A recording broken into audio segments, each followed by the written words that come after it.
Well, guys, after all the setups and everything that Arrow and Flash has been doing for the past several episodes, it is now finally time for the series premiere of Legends of Tomorrow, which I will be reviewing in this video. Guys, this is a show that I really don't feel needs an introduction. We all knew was happening. I think everyone was really looking forward to it. And why shouldn't we be? I mean, it's pretty much everything Arrow and the Flash has been doing this season so far has been leading up to Legends of Tomorrow. And I know that annoyed a lot of people, but we needed to get everyone from where they need to get in Legends Tomorrow. We need to get those characters um to the place they need to get there. So, and of course the Arrow Flash crossover, which I think perfectly set up the story of Kendra Saunders and um Carter Hawkman, Carter Hawkins, I was definitely looking forward to this premiere. Obviously, I thought it was going to be really, really great. And overall, even though this was part one and this wasn't the full premiere yet, I still really loved this first episode. I thought there was a lot to love in here, and I am definitely interested in seeing where the show is going to go because it definitely seems like they are exploring new ground that Arrow and the Flash have not before. And let's just get in this first episode because there's a lot to get into. Right into this first episode, there's a lot to get into, so let's just get into it.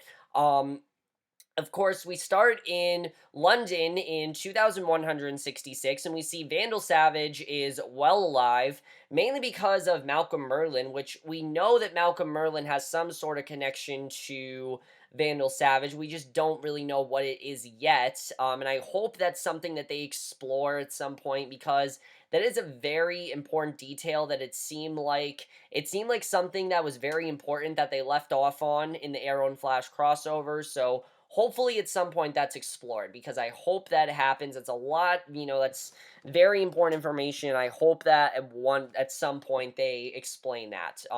But basically we see Vandal Savage and his armored stormtroopers. They lead a second blitz. He sees a woman and kills her. Then after her son spits in Vandal Savage's face, kills the child as well. Very crazy stuff. And as he does this, we get introduced to who I think is going to be the main character of the show, Rip Hunter, who is the only character in this show that we had not previously met. And there's not a lot of exposition to go through in this show, mainly because the fact most of these characters we already know. But Rip Hunter was the one character that we did not know yet. And I think they very well set him up. They did a very good job with setting him up, showing his background, showing why he's important, and I think they just did it very well in about only like 2 minutes. They did that very well here. He explains that Savage has managed to conquer the entire planet, and he's addressing the Time Masters Council, asking them for permission to take a time ship and go back in time, stopping Savage's crimes before they occur, and that is going to be the main plot of the show, is him taking down Savage and trying to stop his crimes, and he's on board this large ship called the Wave Rider, and Rip then tells a Gideon computer, which is not the same Gideon computer as the one that Reverse Flash had. Let me just point that out. It's not the same one. But he says that he's going back to 2016 to recruit a team for the mission, and we very quickly get a rundown of pretty much where everyone's been since we last left off. We see that Adam, he's working with Green Arrow to take down a number of Hive soldiers. Sarah's drinking alone at a pub in Tibbet and beating up some men who are trying to assault a woman.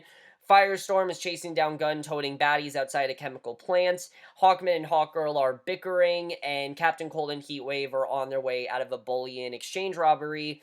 And in between all of these, we see Rip approaches each of them, flashing them with a handheld device, and finally meeting all of them as a group on a rooftop, where they obviously have no idea what's going on. They're all freaking out because some man just, kidnapped all of them there, and he pitches them to help him stop Vandal Savage. And apparently, obviously, Hawkman and Hawkgirl are very confused because they thought that, Flash and Green Arrow stopped him and that they were able to take Savage down, but he's telling him that no, he is going to come back in the near future. And Rip tells the team that they're an elite team known far and wide as legends in the future, and that they're each destined for greatness, and he shows them an apocalyptic vision of Savage's world 150 years in the future and tells them that he hopes they won't let the world down. He gives Stein an address on a card, telling the group to meet him there in 36 hours if their answer is yes, and basically we then see pretty much all of them pondering what their answer is going to be, if they should join Rip or not, because obviously this is a lot to take in. This is a lot of details to take in. They don't really know if they should, comply and follow him. They don't know if this is really their thing to do. And something I really loved is that each one of their characters, they're kind of feeling like the sidekicks right now, because they've always had someone else to kind of bounce off of.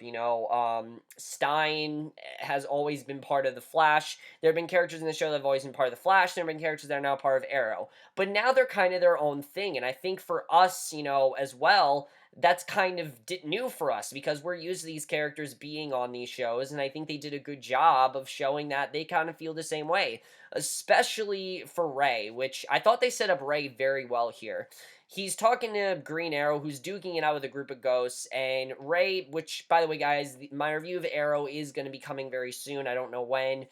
Maybe the next video. I'm not really sure. But Ray seeks out his help. He tells Oliver that he's going on the mission that is his chance to make a difference, given that when he died the first time, nobody seemed to care, and he really wants to make a name for himself. Nobody really knows who the Atom is, and he wants to make a change. He wants to do something big, and he really just wants people to know his name, and no one really knows who he is, and he wants people, he wants them to know who he is. So I thought this was a very good way of setting up Ray Palmer. And if they're going in the direction of him being this nothing, going to, turning into a hero, I am definitely interested in seeing where they're going to take Ray Palmer in this show, because it definitely seems like they're taking him in a very interesting direction. At their apartment, Hawkgirl tells Hawkman that she doesn't want to go, and right away, they decide to spar. The winner makes the decision, which is to follow Rip and join him on his quests. And I don't remember which one wanted to go. I believe Hawkman wanted to go, but Hawkgirl didn't. So basically, Laurel and Sarah are already sparring at the Arrow Lair, which again, it was great to see Laurel. And these guest appearances, they didn't just feel like shoehorned in. Like, they felt like they needed to be there. Like, it made sense for Sarah to be with Laurel. I mean, this is her sister. Obviously, the one person that Sarah seems to have, because it kind of seems like the writing her is having nobody. The one person that I think she has is Laurel. Laurel will always have her back, and Sarah tells her about the offer. Laurel tells her that she should go, that she's lived in the shadows for so long. It's time for her to be a hero in the light, and she gives her a white version of the canary suit that Cisco designed for her, and it seems like this is how they take her into being the White Canary. That Cisco, gave her the suit, and now she's going to be the White Canary. And I'm interested in seeing where Sarah's going to go as well. Captain Cold and Heatwave seem like they're simply just interested in committing a crime. That's what it seems like they're interested in doing. And Captain Cold tells Heatwave that they should go so they can use time travel technology to steal priceless items from before the technology that helps bring them in now. And finally, we see Stein and Jax. Stein tells a reluctant Jax they have a great opportunity, and Jax says no. And I like the way that they're writing Jax as well. Jax has he's kind of been forced into this whole hero thing. He was simply just a college student who one moment was just playing football, and now all of a sudden is into this. He's a hero, and he doesn't really know if he's up for the task. And Stein tells him this bullshit story that he's gonna do, go help Rip Hunter with science stuff. He pours a drink for each of them, but he actually, and when Jax drinks, he actually drugs him, so Jax is gonna go anyway, which, I mean, that was a bit out of character for Stein, but it made sense because I think Stein knew he would say no. So later, he remains unconscious in Stein's car when he arrives at the address on the card. It's an empty lot. The rest of the team arrive, joined finally by Rip, who reveals that the Wave Rider has been visible, and he invites them aboard, and basically they get onto the Wave Rider, and everyone's pretty impressed, and right away we see Stein and Ray, they're debating the likely mechanics of the ship, and Ray says that they talk about this theory before when he was Stein's student, and Stein doesn't remember any of it. And this was definitely very interesting to me, because these are two characters that up to this point have never had any interaction. And to know that they actually have had some interaction, it's just Stein doesn't remember, probably because, one, he's getting older. Two, again, they've kind of setting up this direction of Ray not being that memorable. I'm really looking forward to seeing what they do here, because, like I said, some of these characters, I mean, yes, some of them have met on the Arrow and Flash crossover, but some of them haven't met at all. Like, for example, Captain Cold and Sarah, I don't think have, they've never had any interaction. So to see these characters have this interaction and be on their own show and, seeing what the dynamics could be between all of them, I am definitely interested in. And this definitely made me interested in exploring this team, exploring how they're going to work as a team, exploring what their character dynamics are going to be like. I am definitely interested in seeing what's going to happen there. And a scene like that I thought was very good to do. And I'm definitely interested in seeing if there's more with Stein and Ray that eventually they're going to set up, because I could definitely see these two working together. Um, Ripton reveals he's going to take them to 1975 to find Professor Aldous Boardman, an expert on Savage, and at the scene of the takeoff, an armored man identifying himself as Kronos, he kills a pair of teenagers who saw the Wave Rider leave. And also, I forgot to say that Jax does wake up in the middle of them time traveling, and it's as funny as you can imagine. Jax is like, I want to get off, can I go home? And I loved Rip's line of, oh, you can go home. 2016 will be here in like 48 years. I thought that was really funny. Actually, no, I think he said 420 years, something like that. But yeah, basically, we then see this character of Kronos, this armored man identifying himself as Kronos. He kills a pair of teenagers who saw the Wave Rider leave, which crazy scene. I mean, just the way he vaporized them. I mean, that was insane what happened there. So Rip says they're going to get some period appropriate clothes and visit Boardman just a day before his death, where any interaction with the legends would minimize his historical impact. And the rogues, Sarah and Jack, stay behind on the ship because he just doesn't need them for this, and it's not safe that they get involved with this. So they're the ones that are not needed in this episode. Well, in this episode at least, they're probably going to be needed on another mission, but for this mission, they're not needed, and basically, Jax is freaking out because he didn't even want to be there, and now he's obviously staying behind, which Jax was very funny, let me say that in this episode. Jax was definitely a scene stealer here. I think everyone's going to be a scene stealer, but Jax definitely in this episode was very funny. So at Boardman's office, the team arrives. He's asleep on his typewriter, and he wakes up and immediately recognizes the Hawks. He's been obsessed with their stories, and he's wanted to meet them pretty much all his life. And we do get, I think, a bit too much exposition with the Hawks, but you have to remember that out of all the characters, they're the newest, besides Rip Hunter, who is a new character on the show and who we never knew before this episode. Um, you know, Carter and Kendra are new characters. We only met them in the Arrow Flash crossover, which was only 1 month ago. So if someone didn't see that episode, which is very imperative if you did watch this episode, if you did watch that episode, because this very much is like the Avengers, which is something that I personally really loved, is that this kind of, we didn't need all this exposition for these characters because they expect us to know them already. And I'm pretty sure that if you watch the show, you've seen Arrow or The Flash. I mean, I'm sure you've done that. Most likely you've seen both of them, like I have, and that's why you're watching the show. But the Hawk, the characters like Kendra and Carter, they're brand new, and I understand some of the exposition, like I said, was a bit tedious there, but I thought it made sense overall. On the Wave Rider, we see Sarah decides to go out for drinks with the Rogues. They leave Jax behind, and they're going to go out for drinks. And at the university, Boardman recaps the origin of the Hawks and their ties to Hathset, which is Savage's first name. And he's got this theory that they all share power from the meteors in their origin story, something that binds them with Savage, which is a very good theory because why these nine? What did these nine, heroes have in common with Savage? What is their connection to him? Obviously, we know Kendra and Carter, but the rest of them, what is Sarah's connection? What's Ray's connection? What's Captain Cold's connection? These are things that we're definitely going to learn. I think his theory is definitely something to think about because I think it very much is close to what could be going on here. Definitely there's something that connects them to Savage, and we'll have to see what that is overall. But I definitely think it's something close to what Boardman is saying. And then we get this fantastic twist that I personally loved and definitely made me interested in seeing where we could go and how far we could go with these characters.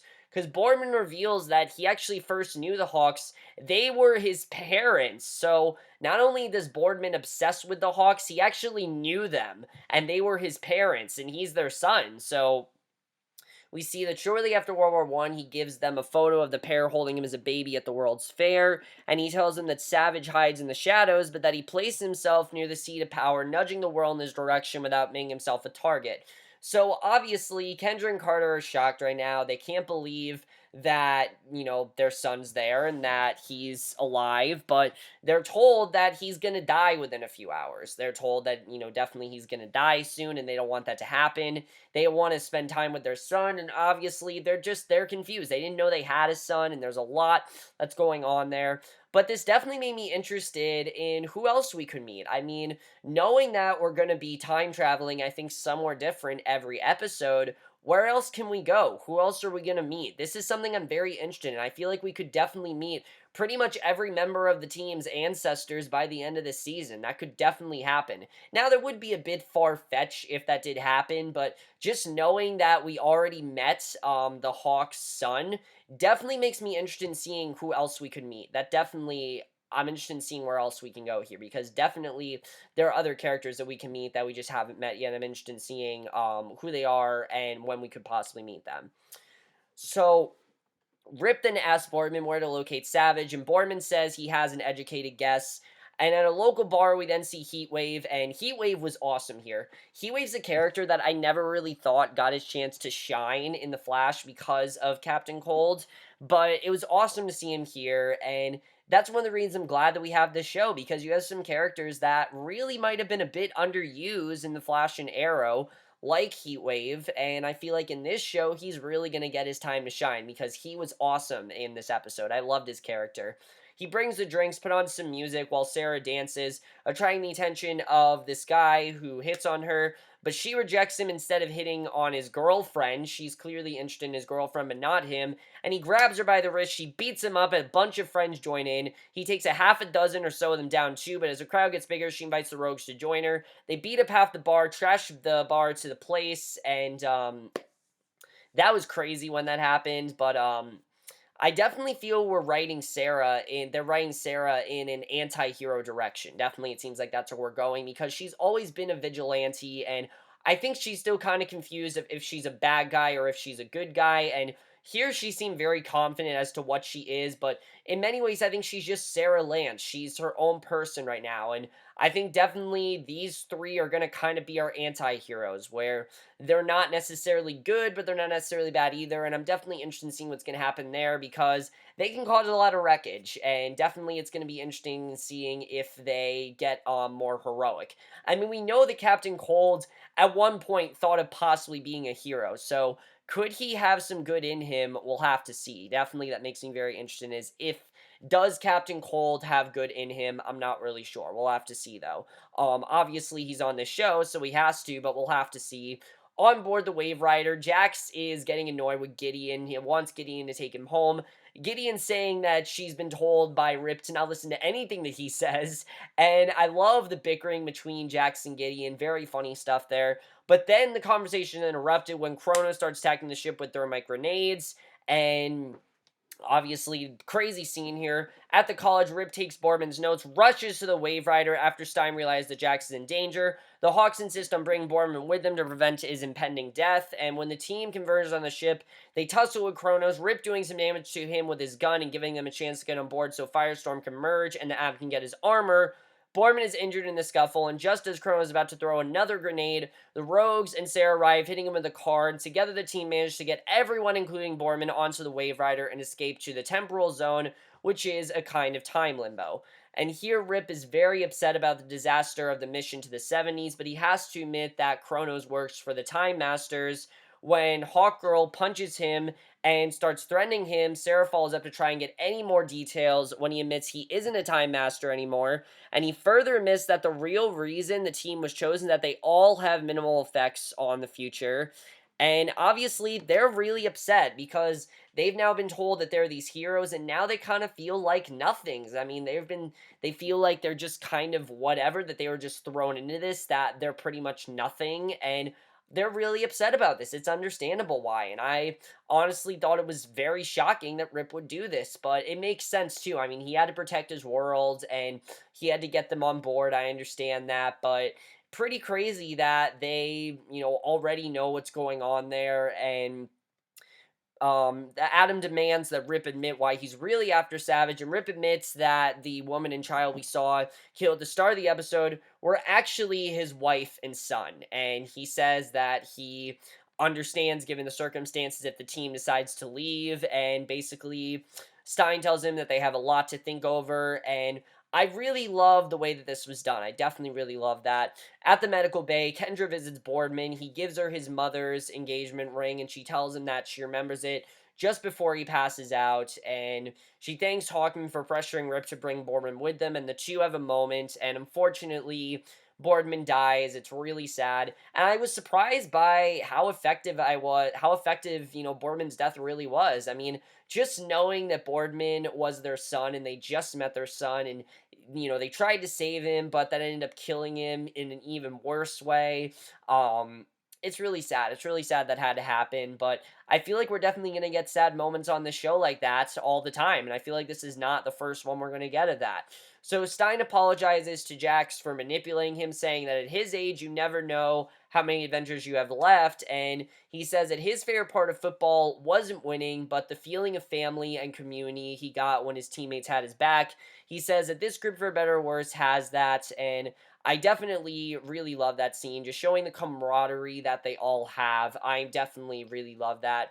We then see in a storage room, Ray sits with Sarah and the Rogues. He's demoralized, saying he might as well have stayed dead, and again, he doesn't really feel like he's anything. Ray definitely feels very much like just he feels like a nothing. He feels like a complete zero. And Sarah tells him that if they're going to change history, there's nothing to say they can't change their own futures too. And she says the whole mission is about changing the future Rip is using to make his projections. And I definitely agree with Sarah. In many ways, I think they're going to become much bigger than they already are. And definitely am interested in seeing where these characters are going to be at the end of the season. So the Hawks come onto the bridge to tell Rip that Boardman had died, and Rip apologized, but Hawkgirl realizes that he might have died peacefully at home if she hadn't insisted on trying to stop it. And the rest of the team enter, telling Rip that they plan to come along too. Which I love the scene, by the way, where where Kendra finally lets Carter call her by her princess name. I can't remember her name right now, but you know who I'm talking about. What her actual name is. I definitely really love that because he's been trying to do that since the Arrow Flash crossover, and it definitely shows that she's becoming more accepting of who she actually is, and she's not afraid to be, this warrior priestess. She's not afraid of that, and she kind of wants to be. She's embracing that she's this warrior priestess, and I definitely love seeing that. Definitely. It's great character development. You come along to for various reasons, and Sarah asks how they find Savage, and Rip says that he's already had Gideon plot a curse, and we see in Norway, also in 1975, Savage has killed a number of men. He has troops with him and has stolen a nuclear warhead. He already has a plan, and I'm pretty sure that we're going to see them try to take him down or stop his crime next week, and that's how the episode ends. So overall, guys, I really did love this premiere. I thought this was a very solid premiere overall. Definitely some things I'm looking forward to. Like I said, I'm definitely interested in seeing where they go with the character of Ray. I mean, like I said, Ray really feels like this zero right now. He wants to be a hero, but nobody really remembered him, and I think now that Rip is making him go on this mission, I think finally Ray's going to be able to embrace who he really is, and I'm looking forward to seeing what that's going to be like. Jax as well, definitely seems like Jax is starting to embrace who he really is, as well as Kendra, and I think that's a big part of the show, is that these characters are just going to start to embrace who they are, and I'm looking forward to that. Let's talk about our new actor here. Arthur Devel as Rip Hunter is really great. I really do love his character. You can see that he definitely is regretful of what he did, that he just basically forced them onto this mission and lied to them. He definitely feels bad about it, but he understands why. They understand, and I think he understands as well why he had to do it, and I definitely see them becoming a very solid team very soon. I could definitely see that happening, and I'm definitely looking forward to seeing what kind of missions they're going to go on, the kind of team they're going to form. Definitely interested in that. I think definitely they have the chance to be a very strong team. And of course, I can't say too much about the rest of the cast because we already know they're great. It's great to see all these characters have their own show, have their own interactions. And like I said, I'm looking forward to seeing what kind of interactions the rest of the cast has, because some of the cast hasn't even had interactions yet. Like I said, Stein and Captain Cold have never had a scene together. As you know, well, actually they have. Stein and Captain Cold have. I don't know why I said Stein and Captain Cold haven't. I'm talking about, like Stein and Sarah have never had a scene together. So what could happen there? We'll have to see what happens with that. There are just a lot of possibilities as to what could happen with these characters, and the possibilities are definitely, I think, endless at this point. Definitely, I'm interested in seeing where that's going to go. Um, with all these characters. Definitely we'll have to see what happens there. Like I said, I'm also interested in just the places we're going to go, the people we're going to meet. Definitely, that really interests me. Just seeing, Kendra and Carter's son in this first episode just shows the potential that this show has. Where are we going to go? Who else are we going to meet? Things like that. That definitely very much interests me. But overall, guys, let me know what you guys saw this first episode. I really love this first episode. This was a really solid premiere overall. Definitely looking forward to the second part of the pilot next week. Definitely really loved it. And I will see you guys in my next video, which will probably be for my review of Arrow. I'm not really sure. We'll have to see. And we'll see you guys for that. Okay, bye.